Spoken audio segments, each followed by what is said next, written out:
اوكي، السلام عليكم ورحمة الله وبركاته. اليوم راح نلعب لعبة زلمة يغرز قيم الزلومية. لعبة واضحة مستحيل واحد ما يعرفها، فيلا نبدأ. ابدأ. اوكي.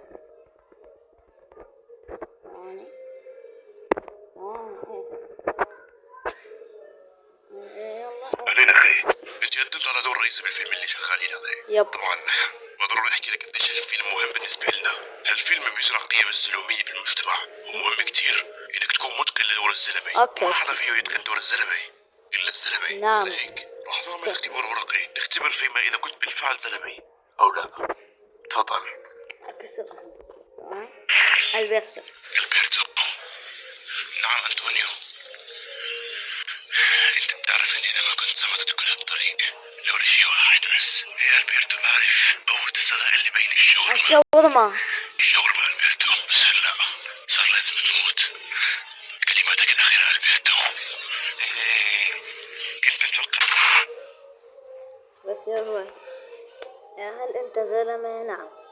هل تظن انك من جد زلمة؟ نعم. هل 1% انك لست زلمة؟ لا. هل تظن ان يجب ان يدخن ليكون زلمة؟ لا. هل لولا تكون زلمة هل ستكون زلمة؟ نعم. واو، بصراحة أنا متفاجئ كثير من النتيجة اللي طبعا. فيك تعتبر إن دور بطل فيلم زلمة يزرع قيم الزلومية اوكي، صار لك. يلا نبدأ. اسمع، حاليا راح نبدأ بأول مشهد. المشهد اسمه الصبر. أول ما تطلع من الباب راح تسمع الراوي عم يحكي عنك، وكل شيء بيقوله لازم تمشي عليه بالحرف الواحد. بعرف إني ما أعطيناك نص للمشهد، بس لا تنسى أنت زلمة. خرج الزلمة من الحمام بأكثر شكل زلومي شهده التاريخ، وبعد ذلك بدأ بالسير في ممر المبنى متوجها نحو غرفة معينة موجودة في نهاية الممر. وعندما دخل لها لاحظ أن الغرفة كانت فارغة إلا شوي ففي وسط تلك الغرفة كان هنالك زر مكتوب عليه كلمة انتظر. وبما أنه زلمي كان الصبر أمرا سهلا بالنسبة له، فالصبر صفة زلومية بحت. فانتظر الزلمي، ثم انتظر، ثم انتظر، ثم انتظر، ثم انتظر. وبهذا يكون الزلمي أثبت أنه زلمي. حاليا بدنا نصور المشهد اللي بعده، واللي راح يكون بعنوان لا للفضول بما لا يغني العقول. خليك جاهز. في أحد الأيام كان الزلمة يتمشى في أحد الأزقة بطريقة يمكن وصفها بأنه لو رآه رجل عادي لقال أوه ماي جاد، وذلك فقط بسبب كمية الزلومية التي تشرشر منه. وفي أثناء سيره لاحظ ذلك الزقاق الذي كان عنده عبارة تقول يمنع الدخول لمن لا شأن له. وبما أنه زلمي ابن زلمي قرر أن لا يدع فضوله يتغلب عليه وأكمل طريقه. أكمل طريقة. كلمة مصرية، كلام مصري، أي شيء. وبهذا يكون الزلمي أثبت أنه زلمي. المشهد هذا راح يغرس في قيمة الحكمة. حاول تقدم أفضل أداء عندك.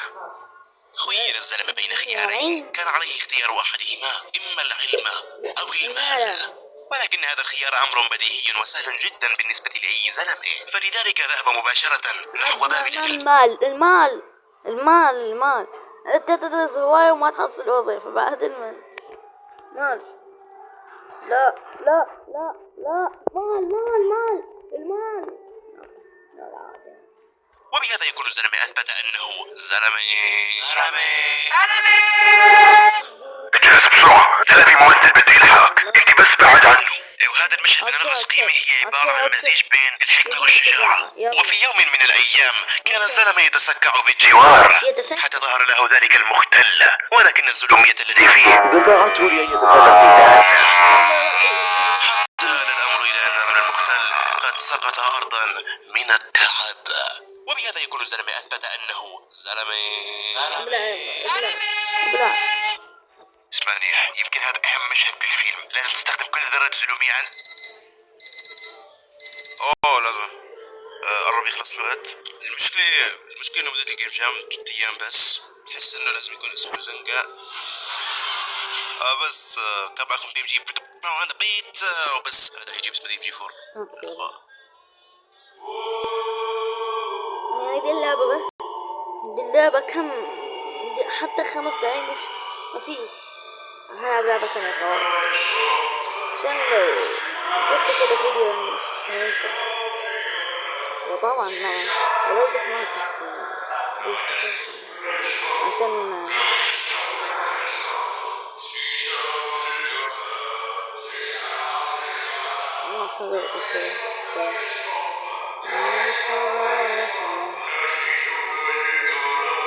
قلت لا لا أنا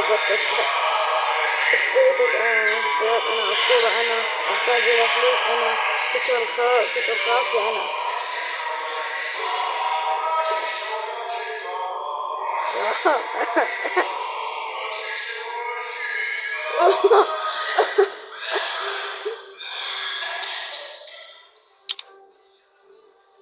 طبعا اللي ليش ما تدخل ديسكورد خصوصا مروان يعني.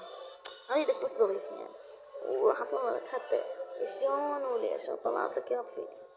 بس راح اطلع لك يعني شو اسمه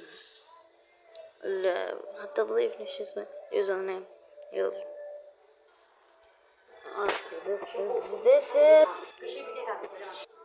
اوكي. طبعا هذا الديسكورد مالتي، هذا اليوزر نيم مالتي، هذا اليوزر نيم. يعني اتمنى اذا شاف الفيديو راح يضيفني على طول. يلا اوكي يلا باي، مع السلامة، باي see you soon.